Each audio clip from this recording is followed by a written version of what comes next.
Here on Daybreak. Well, good morning and thanks for waking up with us. It's Thursday, September 12th. I'm Lauren Barnes. I'm Joe Morano, and you asked me right when I walked in if I felt the earthquake, and I thought, what are you talking about? I know. I was trying to mess with you because I walked in just a few minutes before you did, and our producer filled me in. She told me there was an earthquake last night, and I said, yeah, I'm going to ask Joe if he felt that. But we did have some calls from Republic, people who live there, saying they felt it. That's right. A few calls from folks in Missouri. It wasn't Arkansas, though. We'll get to that in just a few minutes. We'll also talk weather, of course, this morning. We check in with meteorologist Elisa Rappa, who joins us today. No earthquake feels for you, right? No, didn't feel it. But there are some questions from the Branson area on Facebook, too, about, oh, did you feel it? I'm like, what? Feel what? Hey, yeah, Branson would be pretty close, so I'm sure people down there felt it as well. Yeah, something to look into today. And then another warm one to start out today? Another hot one. That cold front comes through tonight with some relief for tomorrow. So that last summery day of this stretch today. Starting out in the 70s again. We've got some mostly clear skies.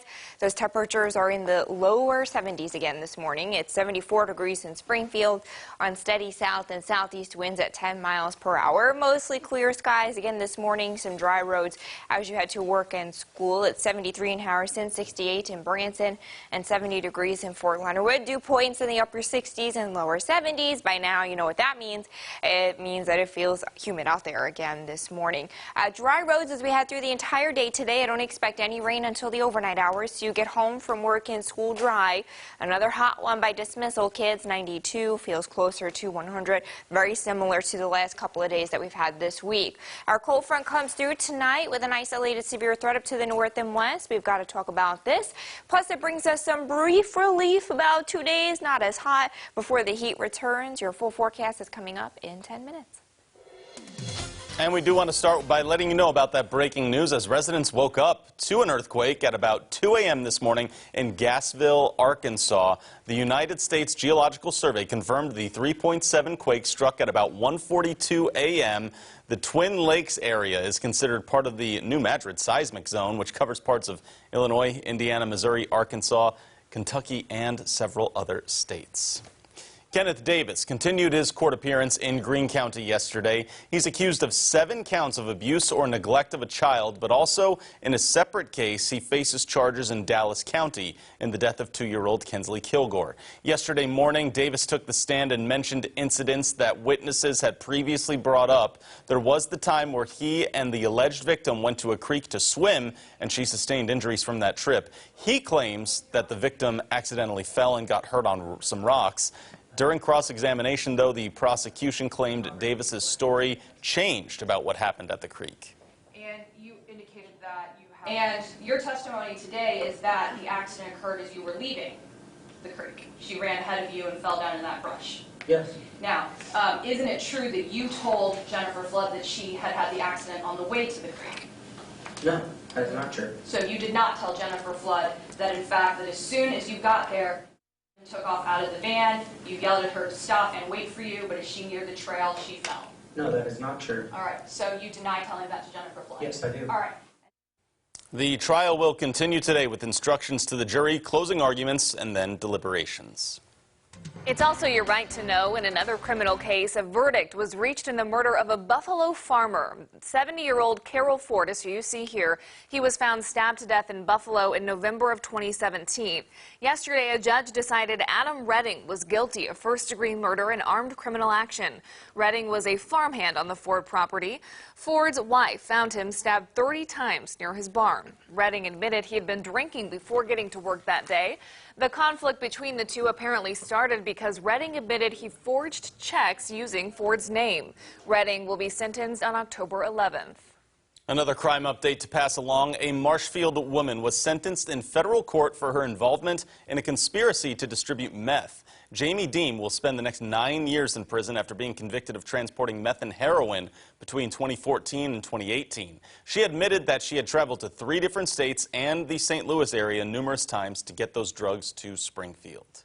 More than 600 Springfield students say they've considered suicide. The Springfield News Leader spoke to Rhonda Mammon, Director of Counseling Services at SPS. She says at least 1,000 students have told counselors they thought about killing or harming themselves.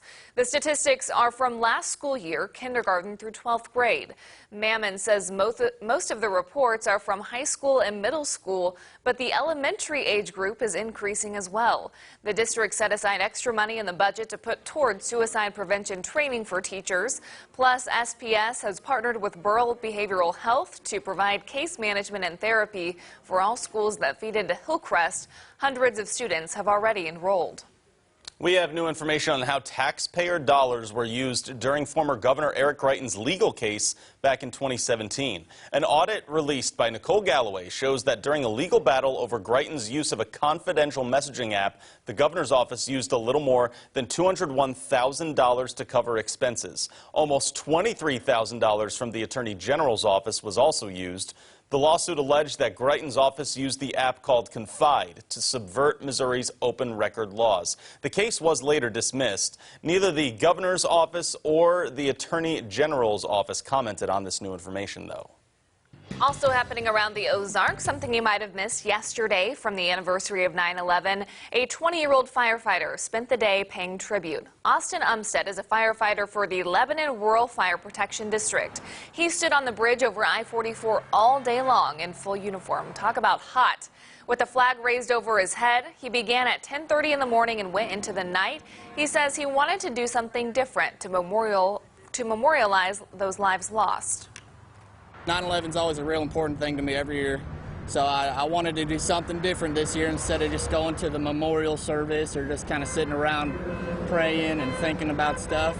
So I figured I'd get out, be active in the community, just show them something we can always move on forward and hope it doesn't happen again. Lebanon also held a ceremony for first responders and unveiled a new flag to replace the old one that was vandalized at the courthouse. Remembering 9/11 is also particularly special for a Southeast Kansas man. He was a Pittsburgh State University teacher who was in New York that day, and it's the reason he joined the military and also put together PSU's first memorial service. I ran up to the 5th story of my building because I could actually see the Twin Towers from that location. Pretty far away, but at that point it was just all smoke. And I was up a good 36 hours just watching the news. Clear blue sky there, New York City, as we watched the fighter jets circle around the city and kind of protect us. Real eye-opener for just about everyone, especially myself. It was such an eye-opening experience for Eric Leone, he went to enlist in the Army. This solidified my decision to join. So when 9/11 happened, I joined 6 months after. Now he's a professor in Pittsburgh State's military science program. At 8:46 a.m. and at 9:03 a.m. ROTC students shot off a cannon signifying each plane that struck the World Trade Centers. It's very important for me to be involved today. I have a sense of honor and pride whenever I get to promote something for those that have fallen. To pay tribute to the nearly 3,000 lives lost,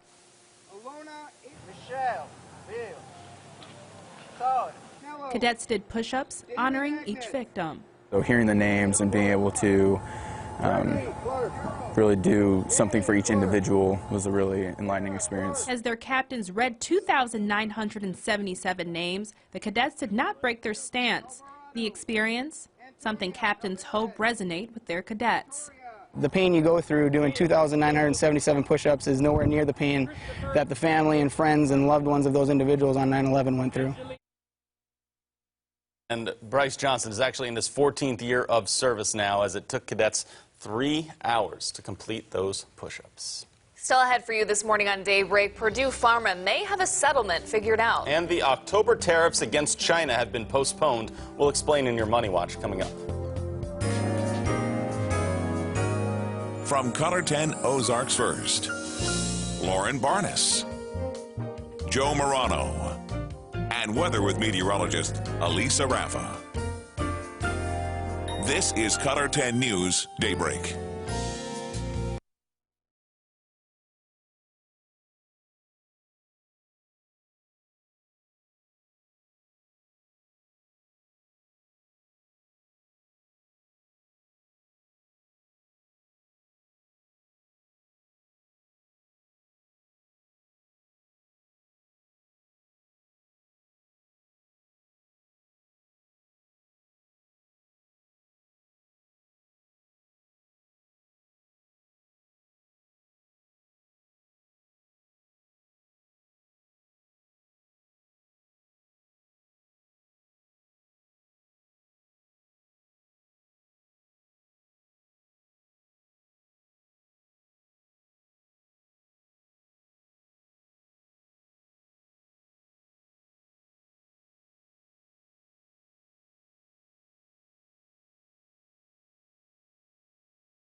Now weather with meteorologist Elisa Rafa.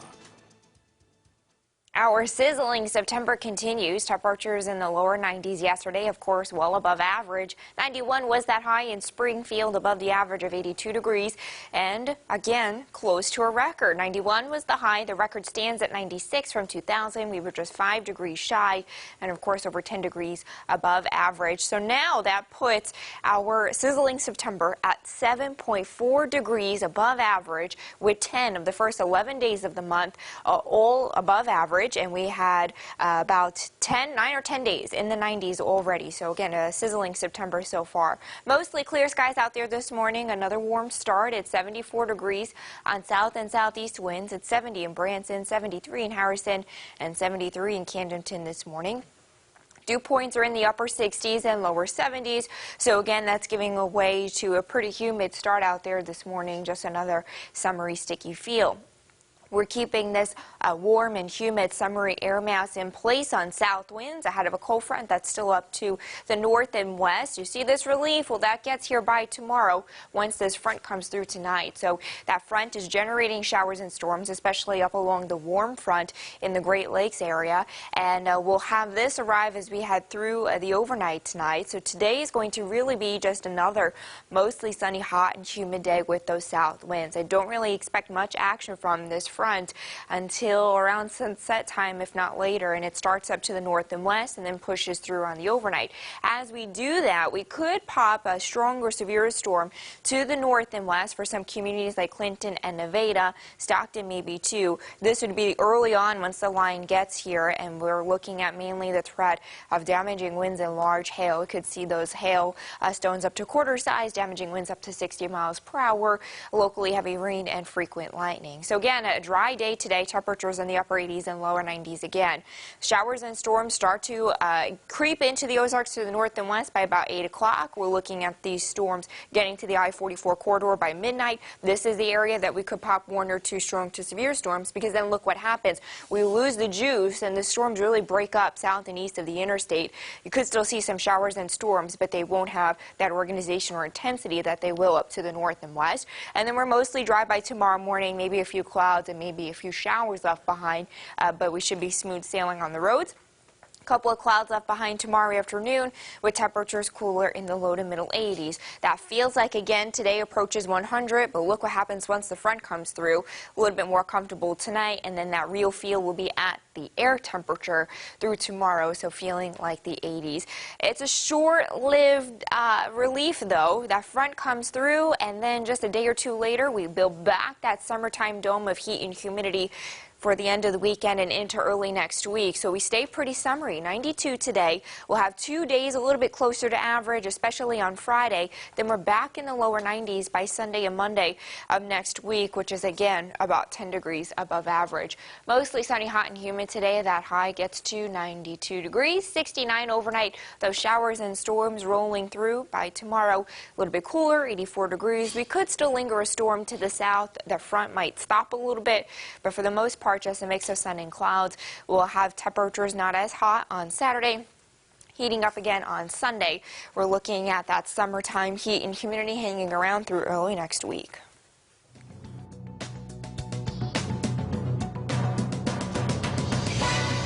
Wall Street finished higher on Wednesday. The Dow rallied 227 points. The Nasdaq added 85 and the S&P 500 rose 21. Both China and the U.S. made moves yesterday to ease trade tensions ahead of next month's negotiations.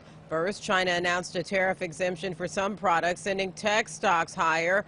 Then last night, President Trump said the U.S. will delay its tariff hike on Chinese imports by 2 weeks. Tariffs of 25% were set to rise to 30% on October 1st. OxyContin maker Purdue Pharma reached a tentative settlement with 23 states and 2,000 local governments regarding the opioid crisis. Purdue will pay $12 billion, $3 billion of which will come from the Sackler family, which will give up ownership of the company. While OxyContin has been seen as one of the contributors to the opioid epidemic, the settlement does not include an admission of wrongdoing. And oil tycoon T. Boone Pickens has died. Known as a corporate raider who targeted oil companies in the 1980s, the billionaire philanthropist focused on renewable energy later in life. His spokesperson says he died of natural causes while surrounded by friends and family in his Dallas home. Pickens was 91. And that's your CBS Money Watch report. For more, head to cbsmoneywatch.com. At the New York Stock Exchange, I'm Diane Kinghall. Up next in sports, the Cards try to get back on a winning streak. And Evangel football tries to improve on its ranking of 18th in the nation. We've got a preview of their game coming up.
This Saturday will mark 18th ranked Evangel football's second trip to Iowa in 3 weeks. This time around, however, it comes with a special twist. The Crusaders' opponent is a brand new program. 2-0 Evangel is set to face first-year team Clark University. The Clark Pride are 0-2 after losses to Central Methodist and Missouri Valley. Now, prepping for a brand new team can present challenges, but the Crusaders say this is a veteran Evangel team ready to overcome them in its return to Iowa.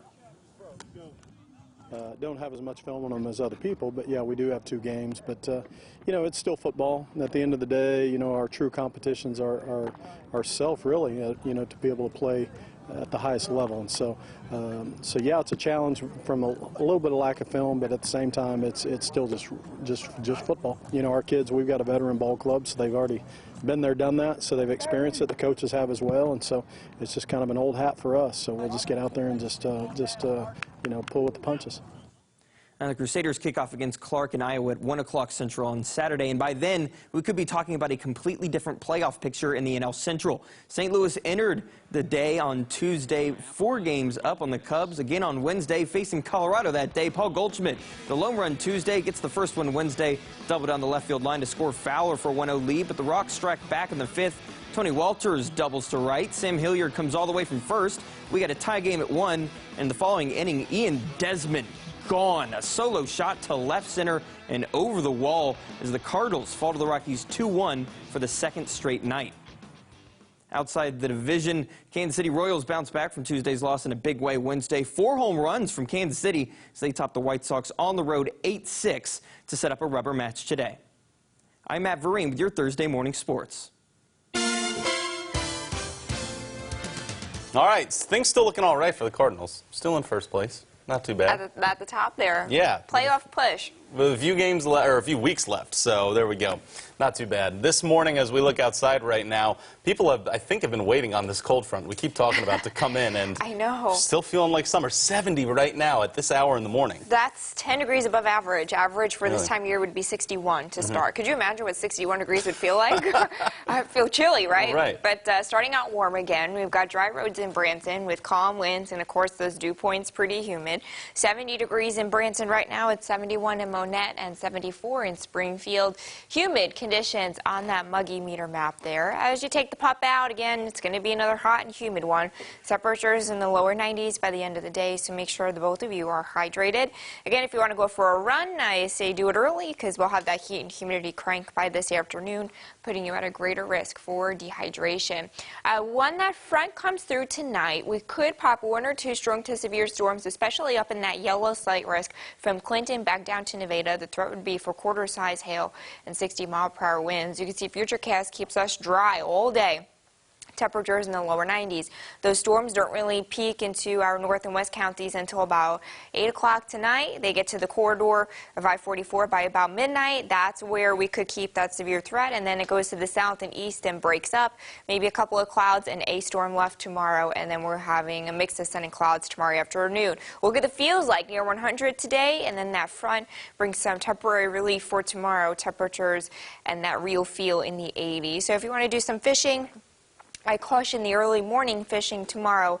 We might have a couple of storms left behind, especially to the south, so just be careful of that. And then again, that break from the heat is going to be really brief. 92 today, 84 tomorrow on the back side of that front. Not as hot on Saturday, but then we're back in the lower 90s again by Sunday and Monday of next week. That heat hanging around through early next week. So there's that 7-day.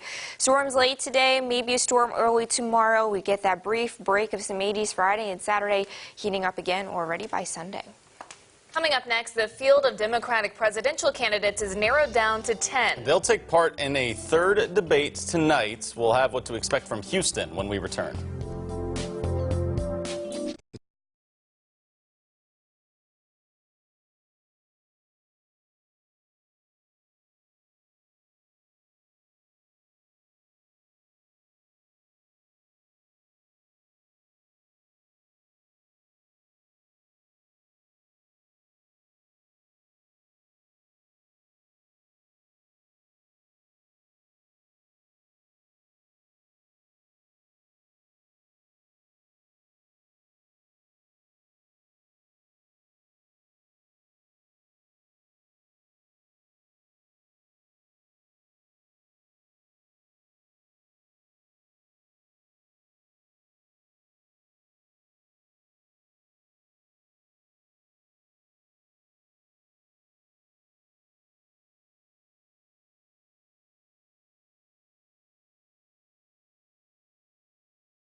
Welcome back to Daybreak. The third Democratic debate is tonight. 10 candidates will square off in Houston, Texas. 7 others failed to qualify, meaning all the big names will finally be on stage at the same time. Healthcare is once again expected to be a main topic, but the location of tonight's event may help guide the conversation elsewhere. CBS's Natalie Brand is in Houston with a preview. 10 Democratic candidates will square off in the Lone Star State tonight. Hello, Houston! Texas Southern University in Houston hosts the third debate. It's the first one confined to a single night. We at least know, looking at that stage, that the nominee will emerge from that group. TSU is a historically black university. Dr. Michael O. Adams, chair of the political science department, says that will help shape tonight's debate. You have to talk about social justice. You have to talk about criminal justice reform. These are things that really resonate and impact on this community. Also expected to be front and center, gun violence. More than 24 people were killed in 2 separate mass shootings in Texas this summer. We need to have actual action and an actual plan. These TSU debate students want to see candidates do more than offer just catchy sound bites. We don't need somebody that's just, faking the funk or, being all the smile and the waves. We want somebody that's direct. People can see when candidates are deflecting the questions, and that has happened a lot. Also a debate first tonight, Joe Biden and Elizabeth Warren will face each other. The former vice president frontrunner will stand next to Senator Warren, who's gaining ground in the polls. I see this as a chance to talk about why I'm in the race, and I assume that's what all the other Democrats are going to do too. Texas hasn't voted for a Democrat since 1976. Natalie Brand, CBS News, Houston. President Trump once again says there's a chance he will watch tonight's debate.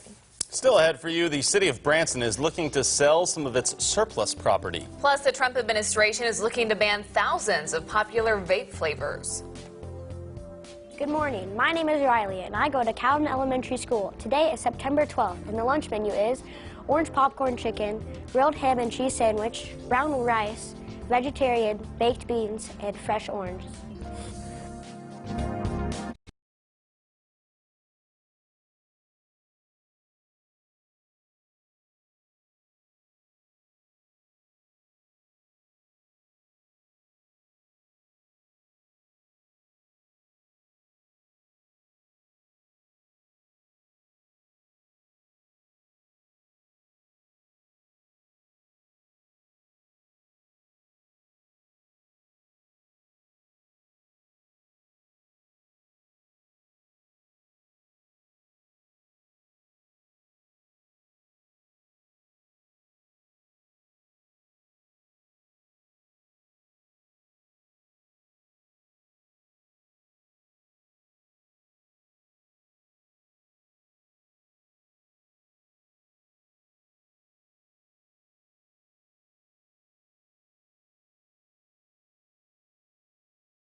Welcome back to Daybreak.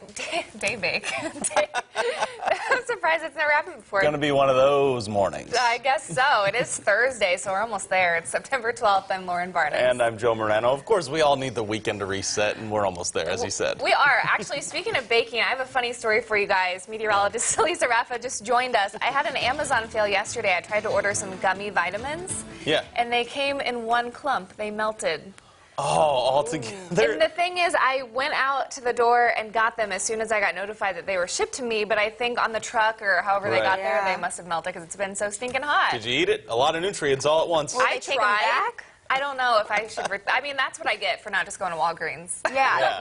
I think it's 2019. A lot of people order things online, but they think there are some things that are just not meant to be ordered online. And now we know gummy vitamins is one of those things. At least not until it gets cooler. Yeah, not until December. Right, because we're still staying warm too, right? Yeah, another warm start. Temperatures in the lower 70s. Dry roads in Branson, and another steamy one. We're starting out at 68 degrees right now with calm winds and those sticky dew points again. Some clear skies and smooth sailing on the roads. Again, no issues as you head to work and school. It's 73 degrees in Harrison, 74 in Springfield, and 72 in Rolla. Dew points in the upper 60s and lower 70s. So again, you know what that means. It feels humid out there again this morning. Dry roads as you head to and from school. We'll have that cold front come through later, but you'll make it home from work and school dry. It doesn't come through till mostly the overnight. 92 degrees by dismissal. Kids will feel closer to 100. As this cold front comes through, we could pop an isolated strong to severe storm to the north and west. We've got to talk about that. Plus a brief relief. This cold front brings about 2 days. That will feel a little bit better. We've got your full 7-day coming up in 10 minutes. We start off with local news right now as the city of Branson is looking to sell some of its surplus properties, so it contracted with Purple Wave Auction to hold an online auction. It all happens on Tuesday, September 24th. Some of the items up for auction include 14 different vehicles, a dump truck, and other items the city no longer has use for. Because the auction is online, you can bid straight from the comfort of your home or office. You can look ahead, though, at available items and learn how to register by going to our website, ozarksfirst.com. A new way to honor law enforcement was revealed yesterday in Jefferson City. The Back the Blue license plate bill became law. David and Beth Thomas were in attendance and given a replica of the plates to honor their daughter, Molly Bowden, who was killed in the line of duty back in 2005 while working with the Columbia Police Department. Sandy Karsten of the Department of Public Safety explains the importance of this new plate. This memorial serves as a constant reminder of the selfless sacrifices of our brothers and sisters who paid the ultimate price for protecting our communities. The Back the Blue license plate will help ensure that this sacred tribute to the fallen is maintained with the care and attention to detail our fallen heroes deserve. The new license plate is voluntary. Those who want it will also pay a $15 fee in addition to normal registration costs. Part of the proceeds go to the Missouri Law Enforcement Memorial Foundation to honor officers who have died in action.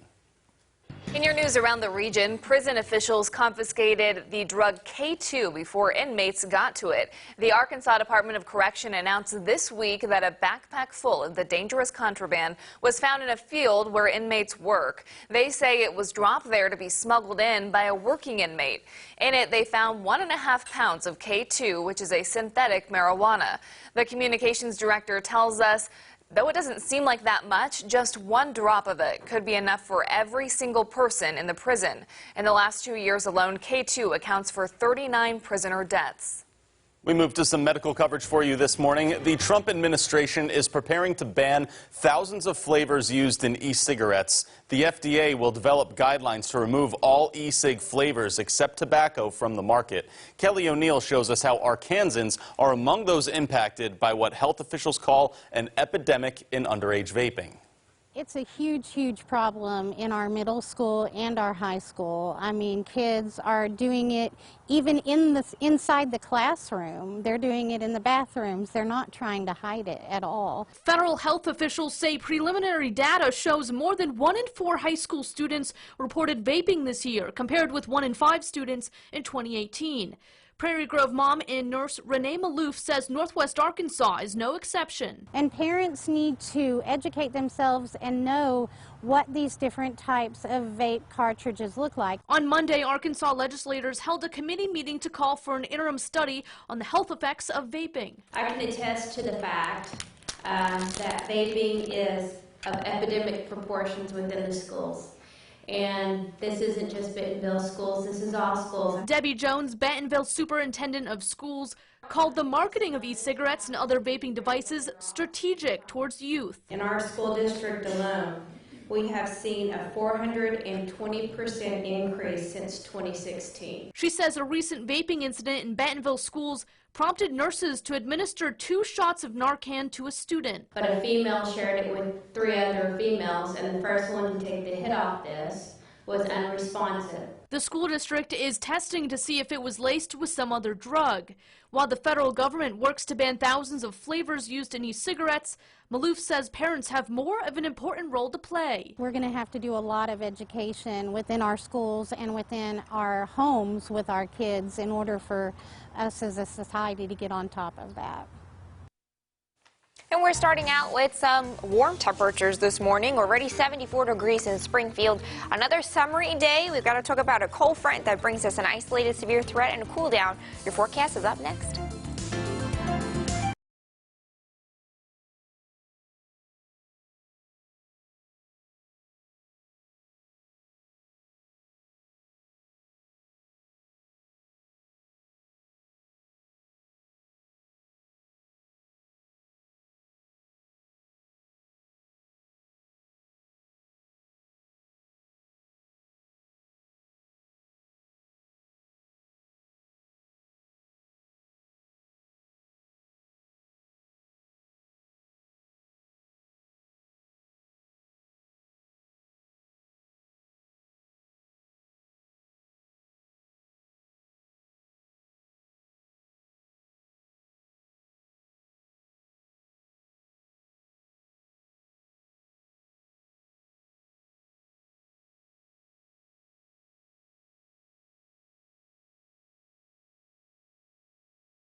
Good morning. Sizzling September continues across the Ozarks. We were in the lower 90s yesterday. We had 91 degrees in Springfield, much above the average, of course, of 82. And again, within shouting distance of records, the record stands at 96 from 2000. We were just 5 degrees shy of it. Again, that average is at 82 degrees. We've spent a lot of this month in the 90s so far. 10 of our first 11 days have all been above average, with a long stretch of 90s last week and this week. That has the month running 7.4 degrees above average so far. Starting out mostly clear and warm again this morning. It's 74 degrees on south and southeast winds. It is 68 in Branson, 71 in Monette, 71 in Lake of the Ozarks, and 70 in Camdenton.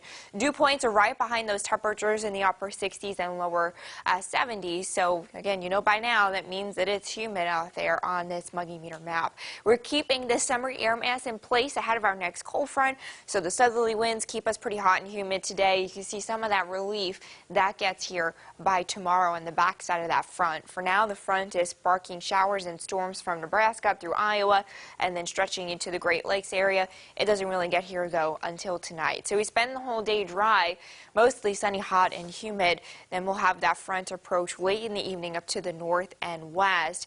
And with that, we could have 1 or 2 strong to severe storms, especially up in that yellow slight risk area from Clinton back down towards Nevada. That's where we could see 1 or 2 of these storms be strong to severe. And I think as we go to the south and east with this line, we lose that juice. I don't really expect much in the way of severe weather to make it to Springfield, and definitely not to the south and east of the interstate. Quarter-size hail, 60-mile-per-hour winds, maybe some locally heavy rain and lightning. Those are really going to be the threats with this line overnight. Again, you can see we're dry all day with those temperatures in the lower 90s. Then we have that line start to approach to the north and west by about 7, 8 o'clock tonight. That's where we could have that isolated severe threat.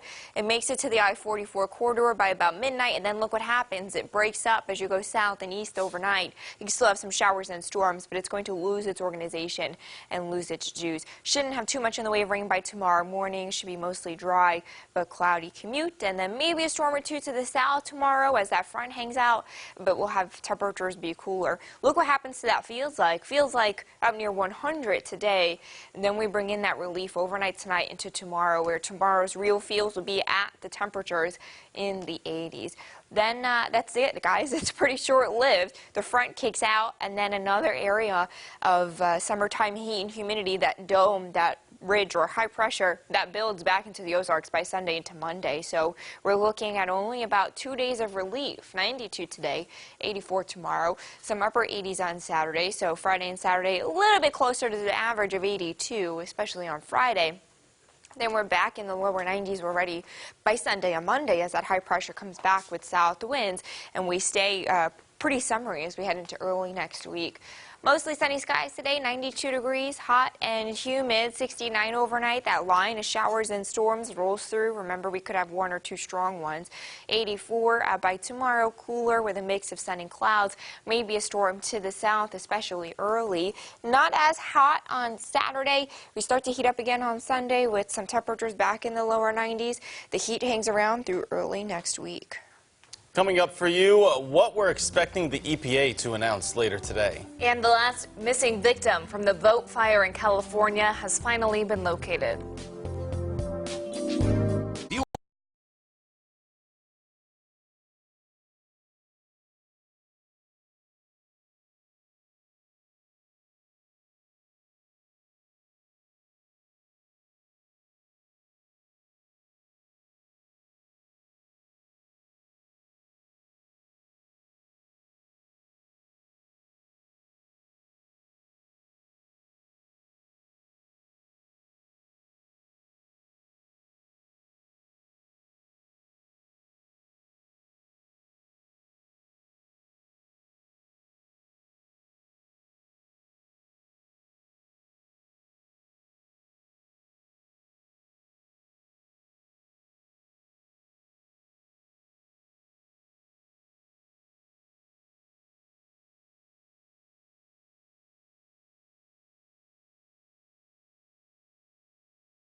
Here's some news around America today. We're expecting a big announcement from the EPA as the Environmental Protection Agency is going to do away with the clean water regulation. It's called Waters of the United States and put in place by the Obama administration back in 2015.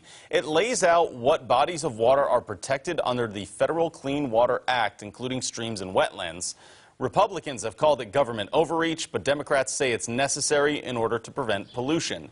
Thursday's repeal will likely lead to a legal battle with the environmental community, though. The head of the EPA says the change is a cost-saving measure that will get rid of, quote, barriers to important economic and environmental projects. Crews have found the final missing victim from the deadly Conception dive boat fire off California's coast. That's according to a tweet by the Santa Barbara County Sheriff's Office.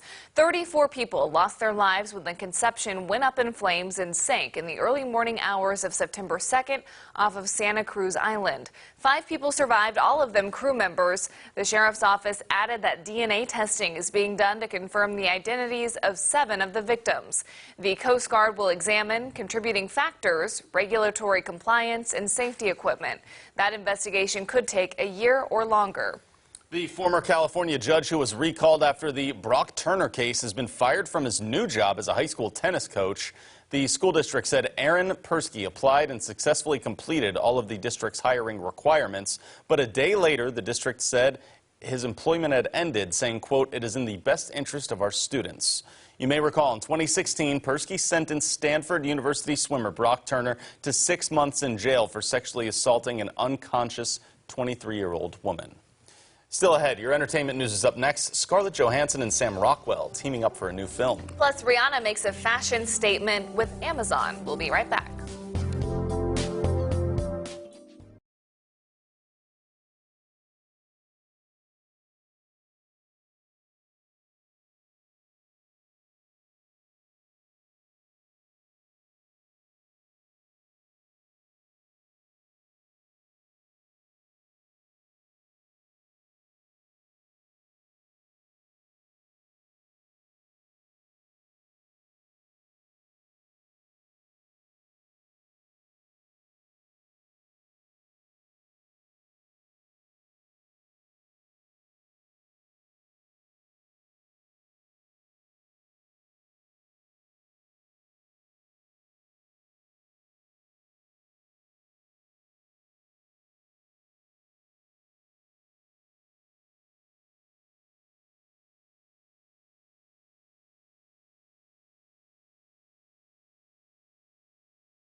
Good morning, it's 5:50. We're checking your weather on the 10s here in Color 10. We've got dry roads out there this morning and another warm start.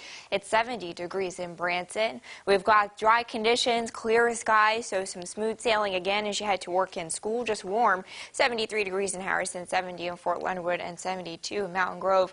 We're humid out there, too. Per usual, right? This morning, another summery start. If you need to sprinkle the lawn, keep the sprinklers on. Today it's going to be mostly sunny, hot, humid, and dry. We'll have a cold front arrive, but not until later on this evening and overnight. It does come with a slight risk of severe weather up around Clinton, Nevada, and Stockton. That's where we could have 1 or 2 storms, strong to severe, mainly with the threat of 60-mile-per-hour winds, quarter-size hail, and locally heavy rain. So hour by hour, we're mostly sunny and dry today. Temperatures in the lower 90s. 90s. Then we'll have this front start to make its approach by 7 or 8 o'clock tonight up to the north and west, pushing towards the I-44 corridor until about midnight. In this area is where we could see that isolated severe threat, because look what happens. It goes south and east of the interstate and breaks up. It just loses its juice. You'll still have some showers and storms, but they won't be as organized. A couple of clouds to start tomorrow, and then we'll have temperatures in the 80s. So that feels like today again in near 100, and then tomorrow in the 80s. It won't feel as hot and humid with some relief on the backside of that front. So if you need to mow the lawn, today's that dry day to do it. Tomorrow, depending on if you get heavy rain or not, you could have a wet lawn in the afternoon even without the rain. So again, just caution tomorrow depending on who gets some of those locally heavy downpours. Saturday and Sunday will be dry and mostly sunny and staying warm again. That brief relief will be brief. Temperatures at 84 degrees, closer to average on Friday, not as hot on Saturday, and then we're back in the lower 90s already by Sunday. Lauren? Rihanna is making fashion history, and Whoopi Goldberg is coming to CBS All Access. Danya Backus has your eye on entertainment.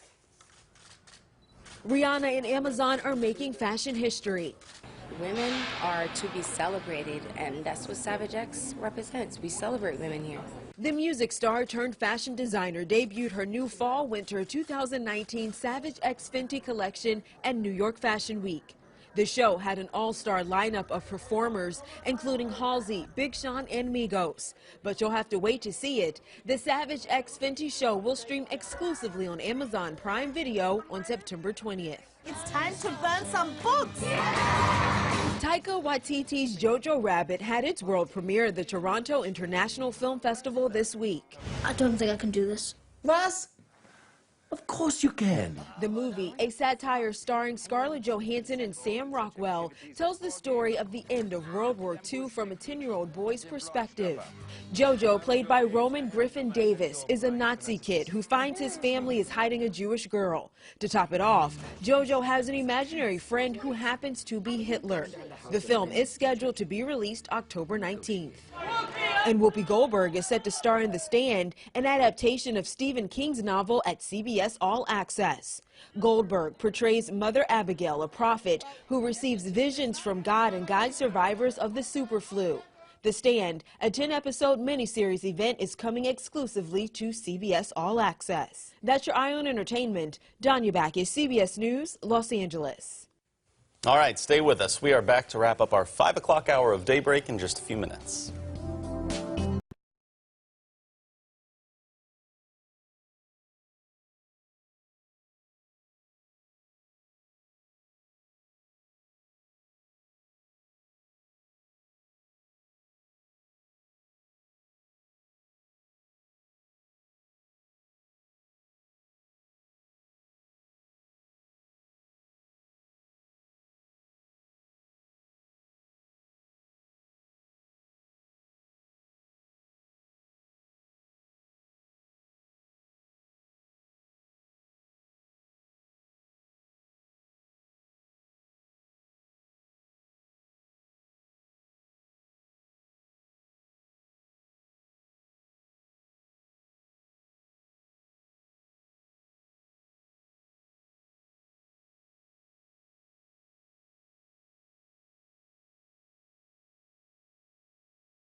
All right, welcome back. We're talking earthquakes this morning, huh? I was going to say, some people may have actually gotten woken up by an earthquake last night.